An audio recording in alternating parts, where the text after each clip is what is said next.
ছোট ছোট কিছু কাজ আমাদের জীবনে অনেক বড় রকমের ইম্প্যাক্ট ফেলতে পারে। ফার্স্ট ওয়ান হচ্ছে, আপনি নিজে যখন সঠিক তখন নিজেকে অন্য সবার কাছে প্রমাণ করতে গিয়ে নিজের মূল্যবান সময়টুকু নষ্ট করবেন না। সেকেন্ড ওয়ান হচ্ছে, আপনি নিজে যখন ভুল তখন নিজেকে সবার সামনে সঠিক প্রমাণ করতে গিয়ে নিজের সময় নষ্ট করবেন না। থার্ড ওয়ান হচ্ছে কর্মে বিশ্বাস করা, যেটা আমি করি। আমার কাছে মনে হয় যে আমি যদি ভালো করে থাকি, সেটা আজকে হোক, 5 বছর পরে হোক, 10 বছর পরে হোক, সেটা ভালো রূপেই আমার কাছে ইন রিটার্ন ফিরে আসবে।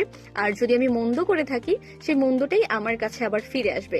তো যেমন কর্ম তেমন ফলটাই আমার কাছে আসবে ইন রিটার্ন। ফোর্থ ওয়ান হচ্ছে, জীবনের শেষ বলে কিছু নেই। আপনি যদি আপনার জীবনের সর্বোচ্চ সাফল্য অর্জন করেন এবং ভাবেন আপনার এখানেই জীবনের সর্বোচ্চ লক্ষ্যটা অর্জন হয়ে গিয়েছে, এখানেই আপনার যাত্রা শেষ, এখানে আপনি হেরে যাচ্ছেন।